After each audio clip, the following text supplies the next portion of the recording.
बहुत गैप हो गया भाई, लेकिन अब सीधी चैप्टर की शुरुआत। क्लास 11th की मैथमेटिक्स का चैप्टर 3 ट्रिग्नोमेट्रिक फंक्शन। ये कौन सा चैप्टर है? थर्ड चैप्टर है, ठीक है। फर्स्ट सेकंड अभी मैंने छोड़ दिया है, इसलिए नहीं कि मुझे आता नहीं है, बल्कि इसलिए ताकि third chapter is very important. अच्छों की बुद्धि सिट्टी पिट्टी घोल हो जाती है। जो 10th का मैथमेटिक्स में 8 चैप्टर है, इंट्रोडक्शन टू ट्रिग्नोमेट्री, उससे आधे से ज़्यादा रिलेटिव करता है ये चैप्टर। वो बहुत सरल है, लेकिन ये बहुत कठिन है। ये 11th का है, 11th का हर सब्जेक्ट कठिन होता है, ठीक है। तो लेकिन ये कठिन कब तक है? जब तक हमने इसको एक्सप्लेन नहीं किया। अब बोलोगे हरामखोर साले अपनी तारीफ कर रहा है, ठीक है। तो ट्रिग्नोमेट्री, अब सीधा इसको तोड़ो पहले अलग अलग वर्ड में। किन किन वर्ड से मिलके बना है? ट्राई, गोनोमेट्री, 3 वर्ड से मिलकर बना। ट्राई का मतलब होता है 3, ट्राई का मतलब TRY, कोशिश करना नहीं, TRI, ट्राई का मतलब 3। गोनो का मतलब साइड्स, या गोन का मतलब साइड्स। ए भी एक साइड हो गई मान लो, ठीक है। जब 2 पॉइंट्स मीट करते हैं उसको बोलते हैं हम साइड। तो साइड्स, मेट्री यानी मेजरमेंट्स। तो 3 साइड्स का जो मेजरमेंट होता है उसको हम कहते हैं ट्रिग्नोमेट्री। इसके बाद हमें देखना है एंगल्स।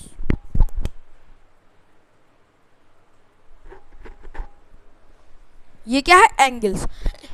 एंगल्स भैया हम किसे कहते हैं? सबके मन में ये डाउट रहता है कि भाई एंगल्स क्या है, ठीक है। एंगल्स क्या है तो मैं आप लोगों को आज बता दूं। एंगल कहलाता है इनिशियल रे। एक होती है हमारे पास, मान लो इनिशियल रे, हमने कोई रे बनाई, इसको नाम हमने दिया पॉइंट को O, इसको दिया BA। ये हो गई इनिशियल रे या इनिशियल आर्म। एक आर्म बनाई, फिर हमने दूसरी आर्म बना दी। क्या पता चल रहा है आपको? इसे मान लो हमने दूसरी आर्म बना दी या दूसरी रे बना दी, जिसको हम नाम देंगे फाइनल रे। जिसको हम नाम क्या देंगे? जिसको हम नाम देंगे फाइनल रे। हमने इसको नाम दिया, तो फाइनल रे जब हमने इसको नाम दिया तो इनिशियल रे हो गई, एक हो गई फाइनल रे। अब इन दोनों के बीच में जो कुछ भी बनेगा, इनिशियल रे और फाइनल रे के बीच में, हटिया भाई साहब, जो कुछ भी बनेगा उसी को हम कहेंगे एंगल, ठीक है। इनिशियल रे और फाइनल रे के बीच में जो कुछ भी बनेगा उसी को हम कहेंगे एंगल। अब इससे क्या पता चल रहा है कि यही लाइन, ये जो लाइन है ना, आपको सुन के परे एक प्रकार से अजीब टाइप का लगेगा, ठीक है।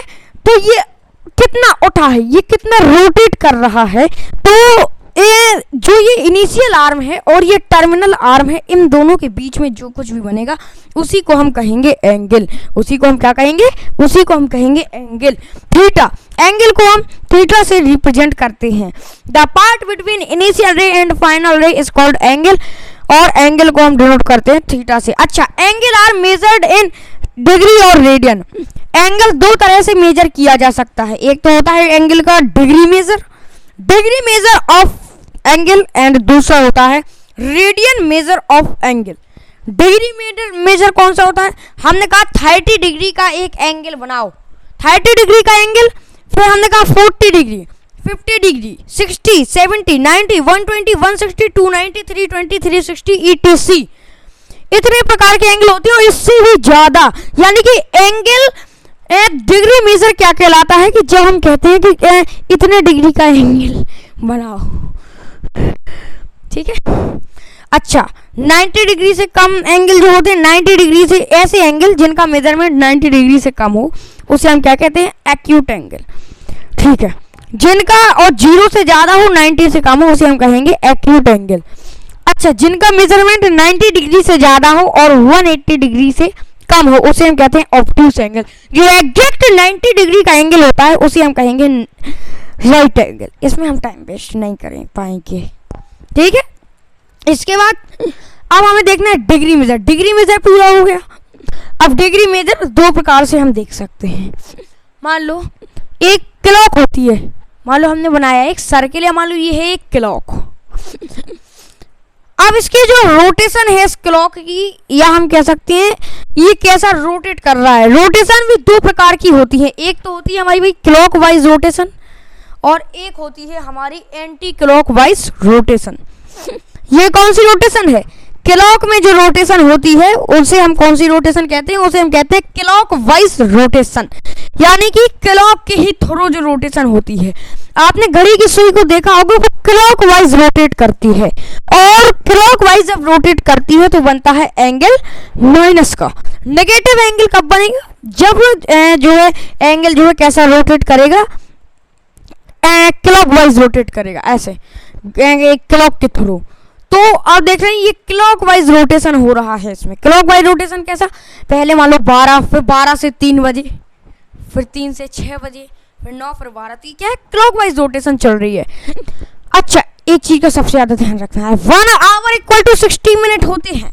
हमने यदि आपसे पूछा कि 1 आवर में कितने मिनट होते हैं, तो 60 मिनट होते हैं, और 1 मिनट में कितने? 60 सेकेंड होते हैं।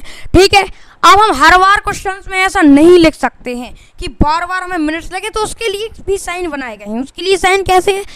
कहाँ गए?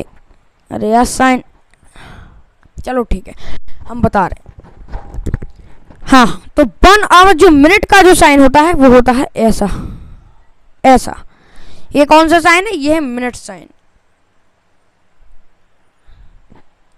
और ये वाला जब ऐसे ऐसे 2 आ जाए डंडी, तब हम क्या कहेंगे? Second sign.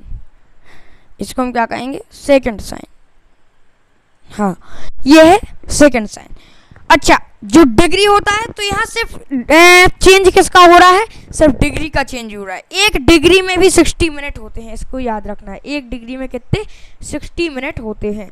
1 डिग्री में 60 मिनट होते हैं, और 1 मिनट में 60 सेकंड होते हैं। बस इतना याद रखना है। अभी इसका यूज नहीं होगा, लेकिन एक्सरसाइज में, फर्स्ट एक्सरसाइज के बाद दूसरी एक्सरसाइज में इसका यूज होना है। ठीक है, तो रोटेशन, हाँ हम रोटेशन पढ़ते, तो क्लॉकवाइज रोटेशन समझ में आ गई थी। जो क्लॉक के थ्रू चले उसे क्लॉकवाइज रोटेशन कहते हैं।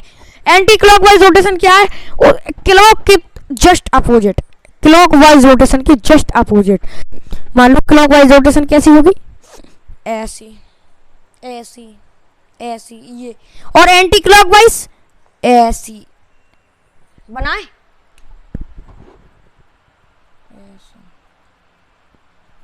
ये क्या है? Anti clockwise rotation.